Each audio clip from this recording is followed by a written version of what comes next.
এরা তো হরে কৃষ্ণ গান করে যেতে পারে নাকি? কাঁচা বাদাম আমরা গান করছি না বলে ওরা শুনতে শুনতে যাবে আমাদের সাথে। ওরে বাবা, হাতটা নিয়ে কি ঝগড়া করছে একেবারে।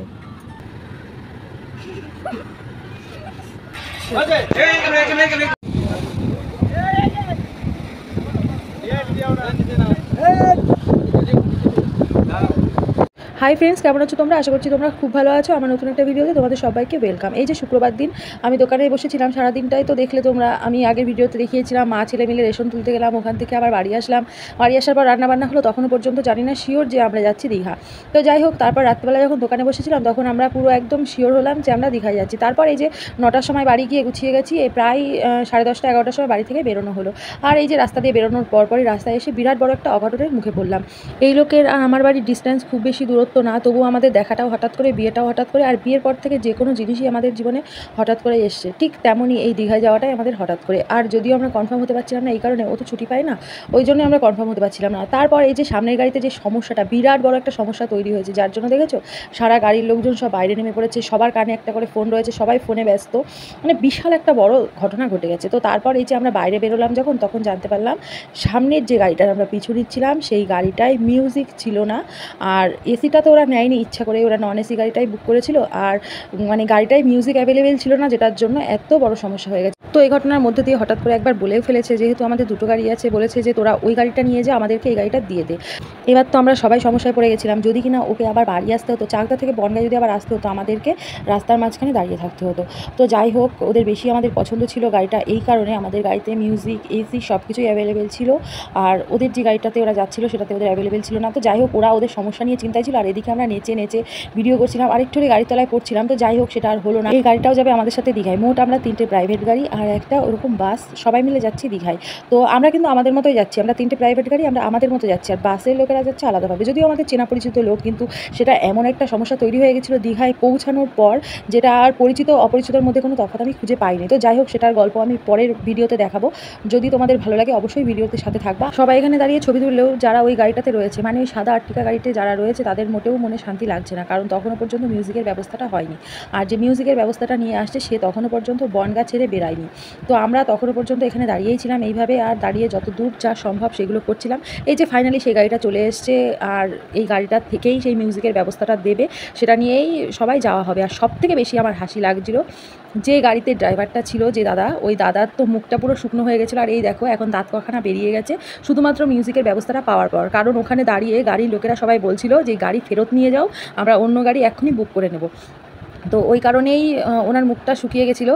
তো আমার মানে সব মিলিয়ে একটা কেমন একটা হাস্যকরও লাগছিলো, আবার রাগও হচ্ছিলো সাধারণ মিউজিকের জন্য। আমরা তো সবাই মিলে বলেও দিয়েছিলাম, তোমরা এক কাজ করো, আমরা মিউজিক জোরে দিয়ে বাজাচ্ছি, তোমরা আমাদের গাড়ির পেছন পেছন বা সামনে বা পাশ দিয়ে আসো, তাহলে তোমরাও মিউজিকের ফিলটা নিতে পারবা। তা না হলে তোমরা সবাই যে যার মোবাইলে গান চালিয়ে যাও। মানে যাই হোক, এই সব নিয়েই আমরা বলাবলি করছিলাম। তো তারপর ফাইনালি আমরা চলে আসলাম কোলাঘাট, আর কোলাঘাটে এসে একটু ফ্রেশ হয়ে সবাই মিলে একটু খাওয়া দাওয়া করা হলো, যদিও আমি কিচ্ছু খাইনি এখানে এসে, বাচ্চাদেরকে সাধারণত বিস্কুট এইসব খাওয়ানো হলো। তারপর এই যে আমাদের গাড়ি চালানো শুরু হয়ে গেছে, আর রাস্তা দিয়ে যেতে যেতে অনেক কিছুই দেখেছি, যেগুলোর নাম আমার কিচ্ছু মনে নেই, সবই ভুলে গেছি।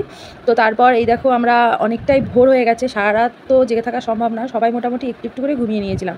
ফাইনালি আমি আর বাবু এখন জেগে আছি, আর সবাই ঘুমাচ্ছে, আর বাবু তো ভীষণ ফিল নিচ্ছে, ভীষণ খুশি, কারণ ফাইনালি দীঘায় যাওয়া হচ্ছে। আর ও তো মানে ঘুরতে যাওয়ার জন্য সবাই আমরা মোটামুটি খুশি হয়ে যাই ঘুরতে যাওয়ার কথা শুনলেই। আর সেখানে ওর বাবা সারা রাস্তা গাড়ি চালিয়ে নিয়ে এসছে, ও তো আলাদা রকমেই মজাই পাচ্ছে, কারণ ও তো বলেছিল ওর বাবাকে যে তুমি সারা রাস্তা গাড়ি চালিয়ে আমাদেরকে চিনিয়ে নিয়ে যেতে পারবে না। তো যাই হোক, সব মিলিয়ে আমাদের বেশ ভালোই লাগছে, কারণ অনেক দিন পর এত দূর আমরা ঘুরতে আসলাম। বললে হয়তো অনেকেই মানতে চাইবে না, বা আমি এই ভ্লগ ভিডিওগুলো বানাই বলে অনেকেই হয়তো অনেক কিছু বিশ্বাস করতে বাধ্য হয়, তা না হলে মুখের কথায় না অনেকেই বিশ্বাস করে না। এই যেমন ঘুরতে যাওয়ার ব্যাপারটা, হঠাৎ করে তো যদি আমি কাউকে বলি যে আমরা হঠাৎ করেই ঘুরতে গেছিলাম, অনেকেই হয়তো বিশ্বাস করবে না।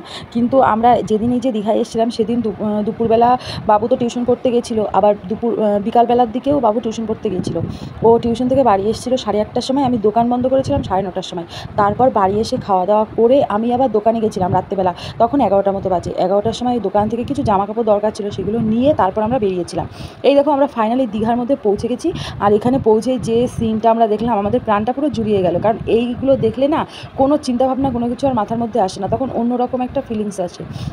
তো ওই কারণে আমরা এখানে দাঁড়িয়ে একটু রেস্ট নিয়েছিলাম। রেস্ট নিয়ে তারপর কিছু ছবি তুলেছিলাম আর এই ভিডিও ক্লিপগুলো নিয়েছিলাম, যেগুলো আমার খুব পছন্দ হয়েছিল, খুব ভালো লাগছিলো। মনে হচ্ছিল যে এই জায়গাটায় অনেকক্ষণ ধরে দাঁড়িয়ে থাকি, কিন্তু সেটা তো সম্ভব না, আমাদের তো অন্য একটা জায়গায় যেতে হবে। তো আমরা ফাইনালি গিয়ে পৌঁছেছিলাম, সেটা হচ্ছে নিউ দীঘাতে। তো সেটা তোমরা দেখতে পারবা ভিডিওতে, সাথে থাকো অবশ্যই, তোমরা দেখতে পারবা। আমরা তো মোট 3টে প্রাইভেট গাড়ি আর একটা বাস এসেছিলাম। তো বাসটা আগে আগে পৌঁছে গেছে আর আমরা 3টে গাড়ি যারা ছিল তারা একটু ধীরে ধীরে যাচ্ছিলাম, এগুলো দেখতে দেখতেই যাচ্ছিলাম আর ওরা সরাসরি হোটেলে চলে গেছে। তো দেখো রাস্তা দিয়ে যখন যাচ্ছিলাম না, পাশ দিয়ে এই যে সমুদ্রের ধার দিয়ে যে রাস্তাটা, কি ভালো লাগছে দেখো দেখতে। তো আমার তো ভীষণ ভালো লাগছে, তোমাদের কেমন লাগছে অবশ্যই কমেন্টে জানিও, আর ভালো লাগলে অবশ্যই ভিডিওতে একটা লাইক করো। এরকম হঠাৎভাবে দীঘায় আসার আরেকটাও আমাদের কারণ ছিল, সেটা হলো এখানে আমরা শুনেছিলাম একটা জগন্নাথ দেবের মন্দির উদ্বোধন হবে, তো ভেবেছিলাম সেটাও দেখা হবে আমাদের।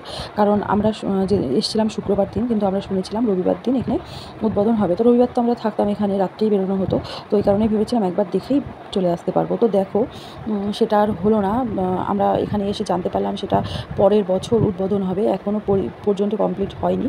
তো কী আর করা যাবে, সেটা আর হলো না, আমরা ভুল শুনেই এসেছিলাম। তো দীঘায় ঢুকেই প্রথমে আমরা তাজপুর, তারপর শঙ্করপুর হয়ে আমরা চলে যাবো নিউ দীঘার দিকে। তো ওখানে গিয়ে আমাদের হোটেল রুমটা বুক করতে হবে। তো দেখা যাক আমরা কী ধরনের রুম পাই, আর ওখানে গিয়ে রুম নিয়ে কী কী সমস্যাগুলো হয় সেটা অবশ্যই তোমরা সামনের ভিডিওতে দেখতে পারবা, অবশ্যই তার জন্য সাথে থেকো। আর যে মন্দিরটা উদ্বোধন হওয়ার কথা শুনে আমরা এসেছিলাম সেটা হচ্ছে এটা, যেটা এখনও কাজ চলছে, এটা কাজ কমপ্লিট হতে হতে বছরখানেক লাগবে। তো যাই হোক, তারপর দেখো আমরা রুমটা পেয়ে গেছি, এই রুমটা আমাদের ছেড়ে দিতে হবে কিছুক্ষণের মধ্যে। দেখা হচ্ছে পরের ভিডিওতে, ততক্ষণ তোমরা ভালো থেকো।